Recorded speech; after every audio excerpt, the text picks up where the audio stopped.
The royal family has just shared an important update that has the whole nation worried. Prince William, the future king and a popular figure in modern royalty, is facing personal news that has surprised both the palace and the public. Sources close to Kensington Palace say this update involves William's health, his duties, and the immense pressure he is under. What exactly happened to the prince? Finally, tonight, a story about a British man who recently had a brush with royalty, and he nearly didn't realize it was happening. But as our Rahia Ellis explains, he had a very good excuse. How will this news affect the royal family's future? The tragedy that stopped Britain. The evening storm over England felt strange, as if nature were in a bad mood. The winds howled through the fields, and thunder cracked loudly in the sky. Up at Windsor, the royals were having dinner. The sound of silverware clinked softly, and candles flickered on the old walls, covering everything in a heavy tradition. At 6:47 p.m., everything changed. High above the Lake District, William's helicopter showed on the radar, then disappeared. The pilot's last message cut off suddenly, interrupted by a thunderclap. People on the ground said the clouds lit up like fire with streaks of light flashing before everything fell silent. At Windsor, an aide rushed into the dining room, looking pale. He whispered urgently to a suite, and soon the room erupted in whispers. "Sire," came a trembling voice. "We've lost him." Charles paused, his face turning white as he steadied himself on the table. He mouthed, "Not my boy. Not again." The air grew heavy and time felt like it had stopped. Protocol no longer mattered. Phones blared orders, messengers dashed down corridors, and helicopters took off amidst the storm. As night fell, search crews battled the rain and lightning while trying to find the wreckage near Ullswater. Twisted metal lay scattered and the storm showed no signs of letting up, as if nature shared in the sorrow. Meanwhile, Catherine received the news in her sitting room. It took a moment for it to sink in. When it did, her heart-wrenching cry broke the air, silencing the chilly room. She was not just a duchess in that moment, but a mother and wife in deep anguish. Staff members froze with one dropping her phone as she muttered a prayer. Outside, news spread quickly as reporters clamored for updates, interrupting regular programming. By 8 p.m., the country was captivated. Crowds gathered at Buckingham Palace, holding umbrellas and candles, their faces carved with worry. For a nation still healing from Princess Diana's tragic death, this felt like reopening an old wound. A convoy sped towards London, sirens blaring through the rain. Inside, Catherine remained still, hands clasped tightly, repeating William's name softly as if it were a spell. When they arrived at the hospital, flashes from cameras surrounded them. But Catherine stepped out, drenched, her face set in a mask of determination. The world saw not a princess, but a woman on the brink of breaking down. In the emergency ward, chaos reigned. Doctors shouted orders while machines beeped incessantly. The smell of antiseptic mingled with the tension. When Catherine finally reached William, he was alive but in critical condition. His face was pale and wires connected him to machines. She knelt by his side, gripping his hand tightly, pleading, "Stay." Charles arrived soon after, looking burdened and clutching a rosary. His power meant nothing here. He looked devastated. The hours dragged on while the storm raged outside, and every beep of the monitor felt like a struggle between life and death. Catherine refused to leave. Her gaze fixed on William's face, her fingers intertwined with his. Time stretched endlessly. Around 2 a.m., whispers started circulating among the doctors. Something seemed off about the crash site. They discreetly shared information, noting that the wreckage didn't match typical crash patterns. Also, some communications were missing. The palace kept quiet, urging calm. As dawn neared, questions began to surface. Was it just an accident in the storm? Or was there something more sinister at play? As the sun rose, Catherine remained vigil by William's side, her eyes tired but unyielding. Outside, the atmosphere around Windsor was eerily quiet. Flags hung limply in the chilly breeze, and the gates were filled with flowers and notes. The nation held its breath, waiting for news that hung in the balance. That night changed everything, not just for the royal family, but for the entire country. In the midst of the storm, the polished image of the royal family cracked, revealing only fear, love, and a haunting unasked question. What happens when the facade of royalty slips away and dread takes its place? The day the crown trembled. The morning started with alarming news. Prince of Wales in critical condition after helicopter crash in Cumbria. This shocking headline spread quickly through every news outlet. In London, life came to a standstill. Streets emptied as people gathered with candles, their faces wet from the rain. Flowers began to pile up at Buckingham Palace gates. Wet petals stood firm against the downpour, a sign of hope. Cameras zoomed in on the wreckage in the hospital where the prince was taken. News anchors struggled to hold back emotions as they reported the situation. World leaders shared their thoughts and prayers, and the hashtag #Pray for William was everywhere on social media. For many, this felt like a return to 1997 when Princess Diana's tragic death had deeply affected the nation. Meanwhile, Catherine sat close to the window at St. Mary's Hospital. Her face pale against the grey sky. Outside, thousands waited in the rain, holding signs that read, "Hang on, Wills." She whispered, "You will." But her eyes were filled with worry. As hope grew, whispers within the palace turned darker. Someone suggested that the crash might have been caused by more than just an accident. A classified report mentioned possible issues with the helicopter's navigation systems. Princess Anne noticed this and demanded answers. Birds don't disappear from radar. Something was clearly wrong. Hours passed and confirmation came. The navigation system had failed. There were questions about whether this was an inside job. King Charles received the report and anxiously shut the file, deciding to keep it quiet. However, secrets have a way of coming out. Harry received the same alarming news. It reminded him of past trauma. After a moment, he turned to Meghan and said, "It's coming back around." The next morning, more headlines emerged. Crown crash investigation. Could it be foul play? The palace tried to calm the situation. They urged everyone to keep their heads, but uncertainty lingered, turning tragedy into speculation. At Buckingham Palace, tensions rose. Some wanted to share information while others insisted on keeping it secret. Charles remained quiet, overwhelmed by the pressure. Anne confronted him, "You can't hide the truth, Charles." He replied, his eyes watering. "Do you think I don't know? I've buried enough family." The palace, once a symbol of stability, now felt uneasy. Each whisper and pause seemed full of suspicion. At St. Mary's, Catherine refused to leave William's side. She held his hand, whispering prayers. Suddenly, she sensed movement. His fingers twitched. Monitors blinked momentarily. The doctor stopped in his tracks. William's eyes fluttered open, looking for her. Catherine gasped, tears streaming down her face. "You're not home yet," she said, gently touching his brow.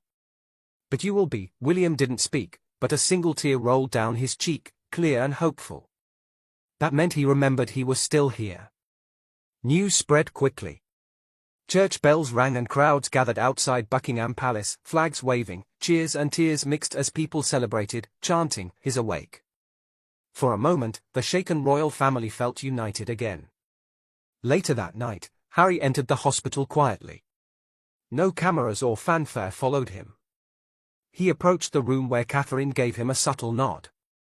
William was resting, but seemed more at peace. Harry placed his hand on William's shoulder. For the first time in years, their distance felt smaller. Though unspoken, a sense of forgiveness lingered between them. The next morning, the family gathered together. Old tensions and strained smiles faded as they focused on one truth. William was breathing. The crown in the shadows, a miracle and a warning. The morning brought hard news. Prince of Wales critical after a helicopter accident in Cumbria. There was no softening the blow. The message hit everyone at once, disrupting the quiet of homes everywhere. In London, life came to a halt. Streets emptied as people gathered with signs and lit candles. Rain mixing with tears. Flowers appeared at Buckingham Palace. Their colours muted, but still bright against the gloomy weather. News reports played footage of the wreckage and the hospital's exterior, and news anchors struggled to maintain their composure as they shared updates.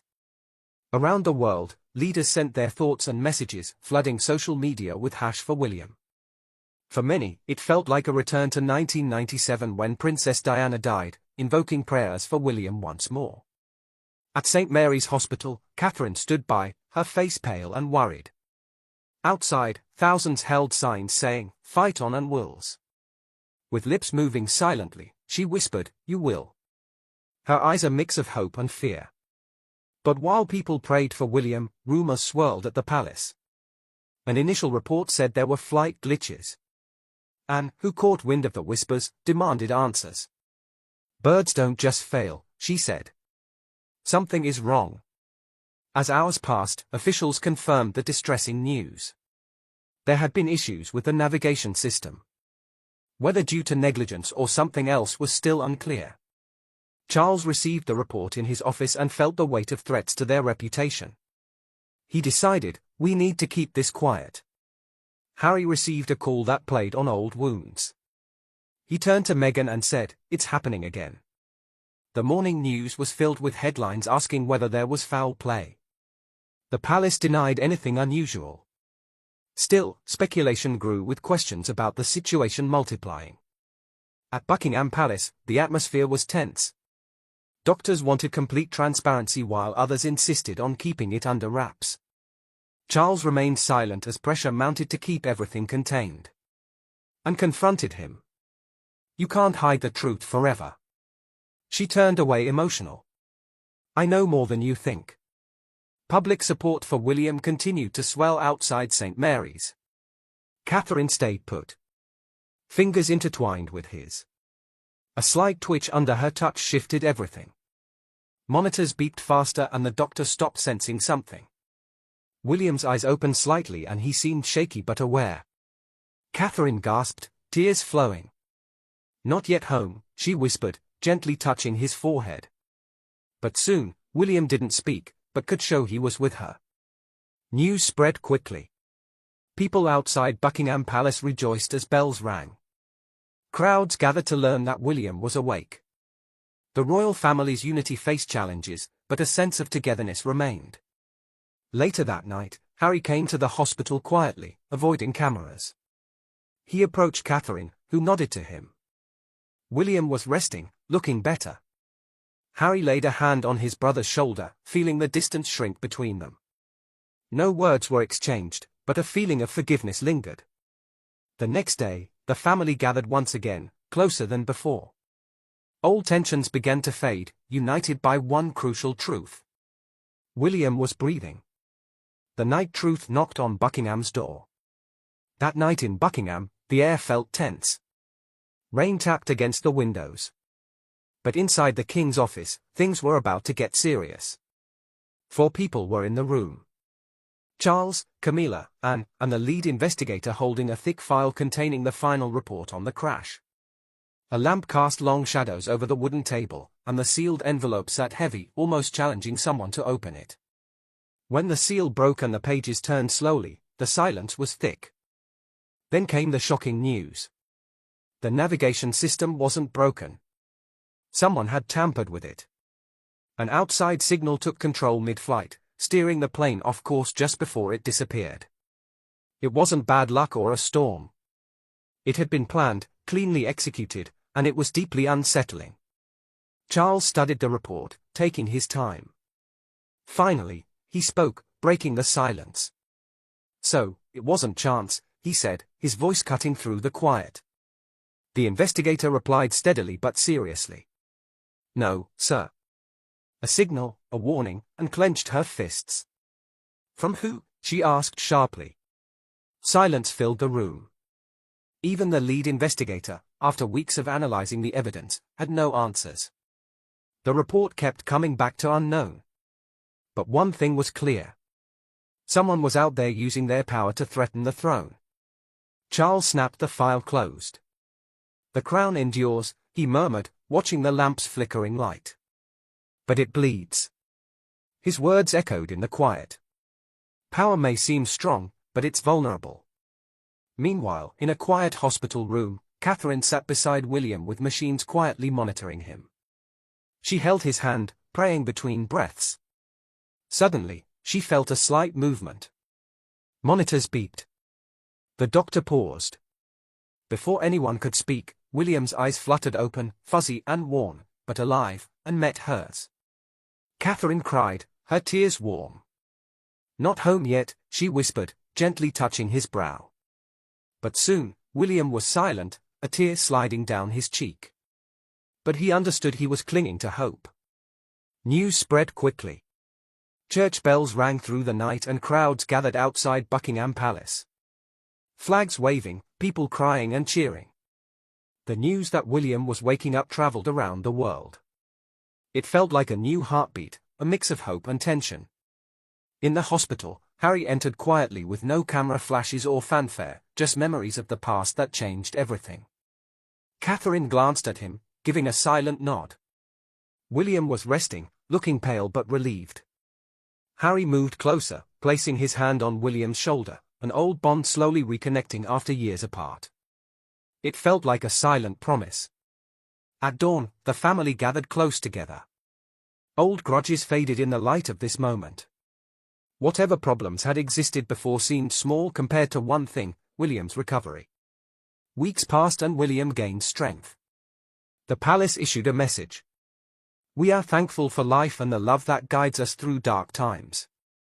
They didn't mention sabotage or a specific name, but whispers in the palace suggested otherwise. Questions remained about hacking and the mysterious signals. The investigation deepened. For now, people across Britain lifted their spirits. But inside Buckingham, the atmosphere felt uneasy. The skies above the country had changed forever, and somewhere the person responsible was still watching. Some say Britain will struggle to move on. But what really happened before Catherine's significant return? Let's delve into the night that changed everything for the royal family. The day Britain breathed again. The day Britain felt relief started with Catherine pushing William's wheelchair through the hospital doors. A crowd greeted them with cheers. William, looking pale, waved weakly while Catherine stayed calm, hiding her sleepless nights and fears of losing him. When someone asked how she felt, she said, "The crown has faced many storms. This one reminded us why we endure, because we face them together." Her words showed her strong understanding of resilience after their close call with tragedy. Later, the family quietly gathered in the palace chapel, feeling the weight of what they had almost lost. King Charles expressed his feelings by whispering to William, "I thought I'd lost you." This moment removed any formalities and highlighted their shared humanity. In the following weeks, life at Buckingham Palace returned to normal, but a new bond formed among them. One night, as Catherine looked at the city lights, she realized that the monarchy is not just about grandeur, but about survival and resilience. When spring arrived, the royal balcony once again became a symbol of unity as crowds celebrated William's return. Together with Catherine and King Charles, they represented a family made stronger by adversity. As the nation cheered, it became clear that a modern monarchy is about connection and persistence. Catherine's journey from despair to hope showed that true miracles come not from titles, but from those who choose to rise again despite challenges.